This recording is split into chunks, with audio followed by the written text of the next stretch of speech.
Yes, ఆ points కూడా కొన్ని ఉన్నాయి. ఎస్, విజయ్ గారు, ఇవాళ రాజకీయాల్లో ఖచ్చితంగా ఆరోపణలు ప్రత్యారోపణలు ఉంటాయి, అది పాలనకు సంబంధించిన ఉండాలి. కానీ ఫ్యామిలీస్ని తీసుకొని రావడం అన్నది ఒక పాయింట్. ఆ ఫ్యామిలీస్కి సంబంధించిన అతి జుగుప్సాకరమైన పాయింట్స్ మాట్లాడారు. అది ఏ పార్టీ మాట్లాడినా ఎప్పుడు మాట్లాడినా దాన్ని ఖచ్చితంగా ఖండించాల్సిన విషయమే. కానీ అలాంటి థాట్ ప్రాసెస్లోకి వీళ్ళు వెళ్ళడానికి, అంటే నా అబ్జర్వేషన్ ఒకటి ఏంటంటే, అలా మాట్లాడితే ఎక్కువ మంది జనాలు చూస్తున్నారు, లేదా కింద వాళ్ళకి అనుకూలంగా వ్యూవర్షిప్ కోసం చేస్తున్న ఒక పాటగా, అంటే అందుకని అంటే మీరు ఎలా చూస్తారు దాన్ని ఒక మోటివేషనల్ స్పీకర్గా? ఇలాంటి మాటలు మాట్లాడడం ద్వారా నాకు పాపులారిటీ వస్తుంది అనే ఒక ఆ పాయింట్ ఏదైతే ఉందో అది ఏమన్నా వాళ్ళని మిస్లీడ్ చేస్తుంది అంటారా? ఏది అంటే ఏదైనా కానివ్వండి, వ్యక్తిగత దూషణ అనేది అది అస్సలు పనికిరాదండి. ఇప్పుడు మీకు నా పరిపాలన నచ్చినప్పుడు XYZ ఎవరైనా ఉండనియండి, పరిపాలన నచ్చినప్పుడు అతని ధోరణి, అతని అంటే మినిస్ట్రీ సరిగ్గా పనిచేయనప్పుడు నువ్వు అఫీషియల్గా మాట్లాడాలే తప్ప వాళ్ళ కుటుంబాలను గురించి మాట్లాడడానికి ఎవరికి అధికారంలో ఉండేవాళ్ళు కానీ ఆపోజిషన్లో ఉండే కానీ ఎవరికి అలాంటి హక్కు లేదండి.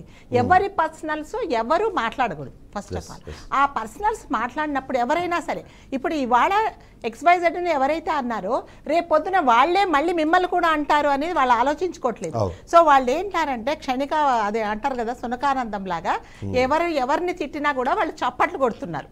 సో అది ఏమాత్రం కరెక్ట్ కాదు. ఇప్పుడు ఎవరి నచ్చకపోతే నువ్వు పరిపాలన విధంగా అఫిషియల్గా మాట్లాడు. నీ భార్య ఇట్లా, నీకు ఇన్ని పెళ్ళిళ్ళు ఎలా అయ్యాయి, తర్వాత మీ ఆవిడ పనికిరాదు, పలాని వాడు పనికిరాడు అని చెప్పడానికి ఎవరికి అర్హత లేదండి. అది ఎప్పుడు ఎవరు కూడా ఎంకరేజ్ చేయకూడదు. అలా ఎంకరేజ్ చేస్తే అంటే ఇప్పుడు ఒకరు ఇంట్రెస్ట్గా విన్నారనుకోండి, రెండోసారి ఇంకా కొంచెం ఎక్కువ చేసి మాట్లాడతారు.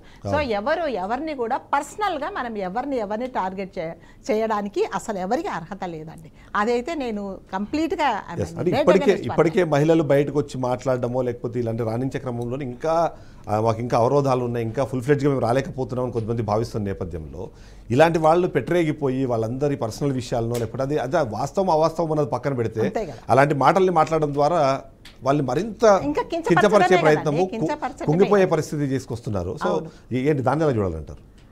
అదేనండి. ఇప్పుడు ఎవరైనా లేడీస్ని కానీ ఎవరినైనా, లేడీస్ అనే కాదు, ఎవరిని కూడా టార్గెట్ చేయకూడదు. ఫస్ట్ ఆఫ్ ఆల్ వ్యక్తిగత దూషణ అనేది అస్సలు అది పనికే రాదు.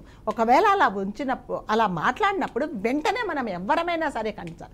అధికారంలో ఉన్నా లేకపోతే అపోజిషన్లో ఉన్నా కూడా కంపల్సరీగా ఖండించాలి. అలా ఖండించినప్పుడు ఏమవుతుందంటే వాళ్ళు ఇంకా పేటరేగిపోయి ఎక్కువ మాట్లాడతారు. నీకు ఏది నచ్చకపోతే నచ్చని ఇదే మాట్లాడు. సో వీడు లావుగా ఉన్నాడు, సన్నగా ఉన్నాడు, వీడి భార్య ఇట్లా, వీడి పిల్లలు ఇట్లా, ఇలా అది మాత్రం మాట్లాడకూడదండి. అది ఎప్పుడు అది ఎంకరేజ్ చేస్తే ఇంకా పేటరేగిపోతారు అనమాట. సో అది మాత్రం ఖచ్చితంగా ఖండించాల్సిన విషయం.